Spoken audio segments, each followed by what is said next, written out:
The word for today is woods, baby. This video is brought to you in part by Woods Equipment, the best.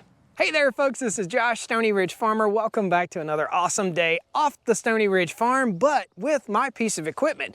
So we're over at a friend's farm about 5 miles away, hence the reason there's a green tractor instead of our favorite red TYM tractor. And we're gonna be running the seed drill today. So this is the Woods Precision Super Seeder. We'll walk around the seed drill, we'll show it to you. And we got two young farm hands I wanna introduce you guys to. So introduce yourselves, guys. My name's Hayden. I'm Nate.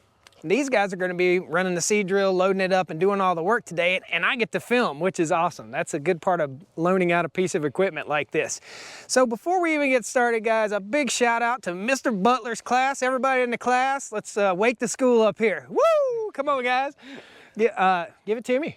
Come on, come on. You gotta get better than that. So we gotta get these guys to some NASCAR races, get their woo on. Today we're gonna be running the seed drill. We've got a spot over here. We'll show you guys. We're gonna toss the drone up in the air. We'll walk you all around this Woods Precision Super Seeder. We're gonna be using a vintage Deere tractor right here. They don't make them like this anymore. This is a John Deere 2955. It's a nice, very nice, fun, old school tractor, 1992. Been very well kept. However, it has a hydraulic leak. Old tractors leak sometimes, so got to get that fixed. And John Deere isn't known for leaking, is it? I don't think so, right? Not like the TYM. Whoop, whoop. So let's get busy. We'll walk you guys around this piece of equipment and we'll start drilling down grass seed. These guys are going to load up the seed. Woo. Stoney Ridge. Farm, Stoney Ridge.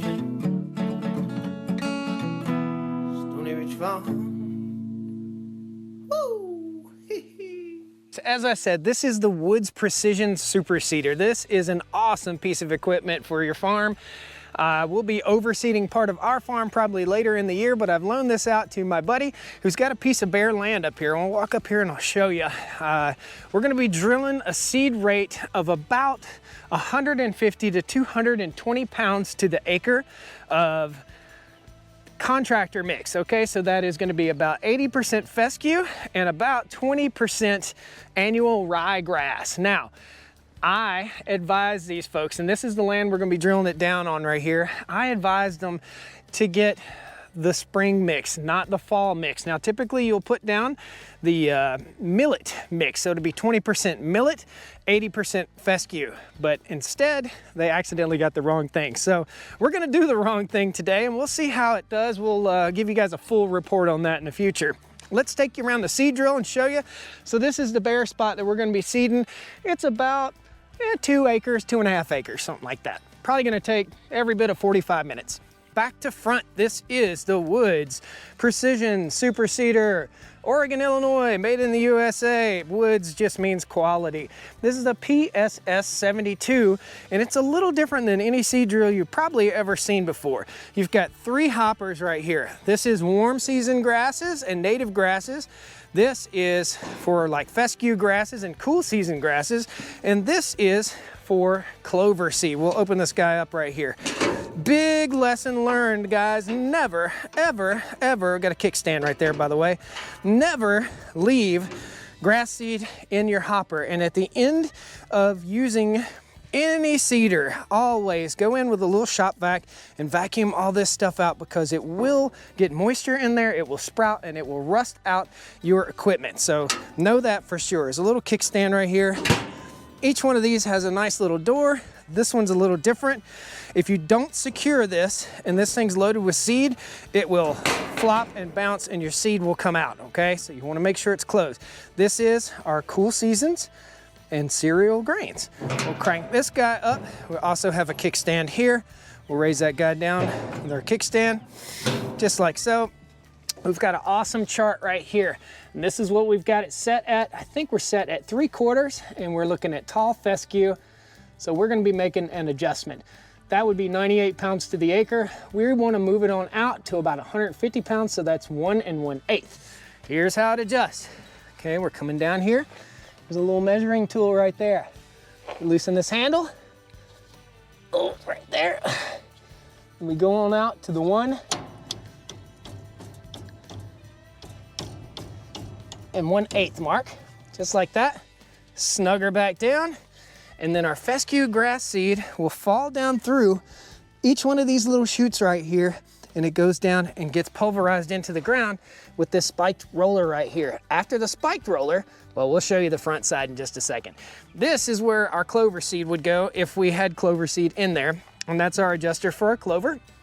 And that's set right there for about 20, I think it's 3 pounds to the acre, not 23, 3 pounds to the acre, I believe.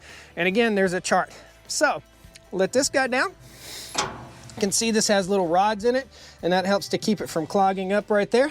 Those spin. This is a ground driven implement, okay? So in other words, it's driven by the ground, and all the gears are spun by the ground, and they're driven by the roller right here. So as these rollers in the front go through, they cut the land up. You can see they're brought out at a broad direction right there. So they rip the land up just a little bit, then they drop the seed, pulverize it in, and then it comes back and cultipacks it. This is an all-in-one awesome machine for overseeding pastures and for doing food plots. So let's open up the rear hopper. We're not gonna be using the rear hopper or the very front hopper, but we'll open it up. And this is your native warm season grasses. We'll open this guy up, look down in there. Native grasses have a larger seed, okay? So that's why the larger hopper, and the gears are a little bit different in here. Pretty cool. This one also has a kickstand.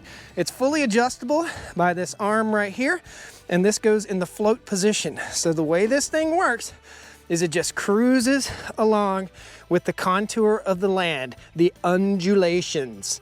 That's the word of the day, undulation. And again, the seed we're gonna be using is from Green Resources in Colfax, North Carolina. It's where I get all my grass seed.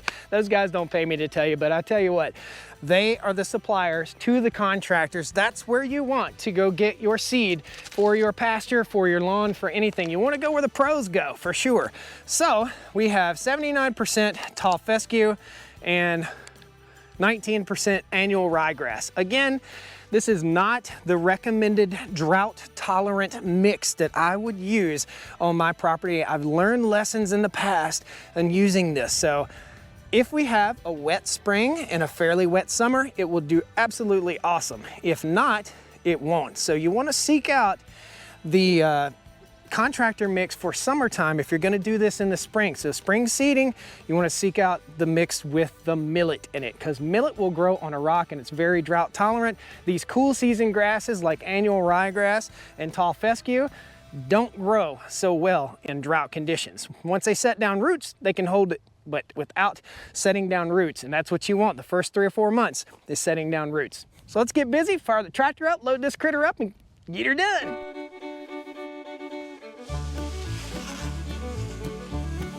Ooh, don't overfill, it's too expensive.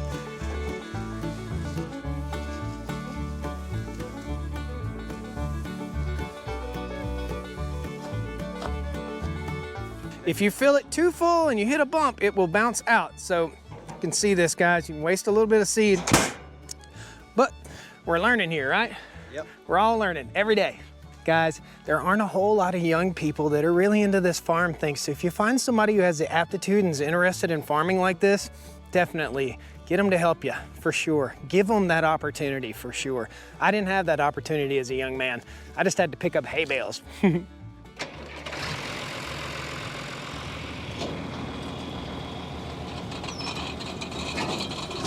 All right, folks, I hope you're enjoying the video today. Please jump in, pound that like button. I'd love to have you back on the channel. Jump in, subscribe. This is awesome, awesome farm content here. Building small family farms here in the foothills of the Blue Ridge Mountains in North Carolina. So this tractor is about 110 horsepower.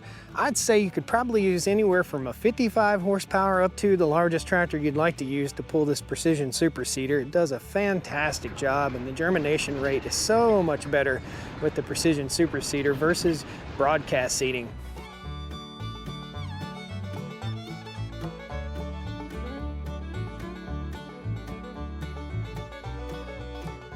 Now what you can't see is that the fella in the tractor is bouncing around quite a bit, and you can probably see the machine is bouncing around a little bit. Remember the word of the day, undulations. So That machine will cruise around over top of any little gullies and washes and almost smooth them out, following the undulations of the land, or the contour of the land, basically. It has a setting on the top link where it floats across the land, so it can go up and down free of the tractor. It's a beautiful day here, guys, just absolutely gorgeous.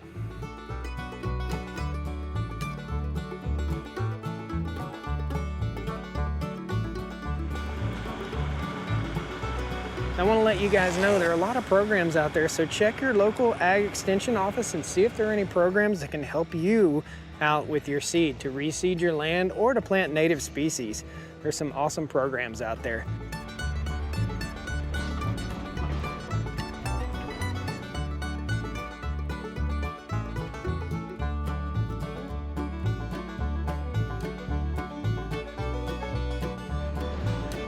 So while you're running this machine, you want to go around, do a couple laps and check it. Check your hopper, make sure you're not running out, and you'll kind of get an idea of how long you can run it before you have to put grass seed on it. So we're checking it about every 15 to 20 minutes here.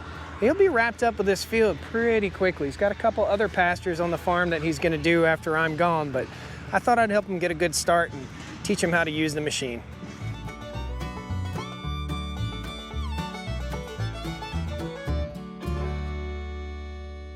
All right, guys, he's all done, man. That didn't take any time. We'll see if we can get him out of the tractor and get some feedback how that thing performed. Well, a job well done, first of all. Thank you. Did you like how that thing performed? Yeah, I think it did very well. Yeah. It planted the field good. I think it did a good job. Right on. Now, you got a YouTube channel. I can't remember. Did I give you a shout out already on your YouTube channel, Hayden, Outdoors with Hayden? You did a while ago, yeah. Okay. Guys, check out Outdoors with Hayden. I'll post a link at the end of this video. You haven't made a video in a couple of years, have you? It's been a while. It's all about hunting and fishing. This guy's an outdoorsman for sure. Yep. Awesome. Cool, man. Well, thanks. Thank you. Good job. It looks great. Thank you. Woods. All right. Woo! Come on. There it is. See y'all next time. Enjoyed it. Look how nice this does. It just does an awesome job finishing everything off. You can see all the little ripples in the land, putting down plenty of seed. Just did a great job. It's awesome to see a young person like that, super excited about agriculture. Thanks, guys. We'll see you.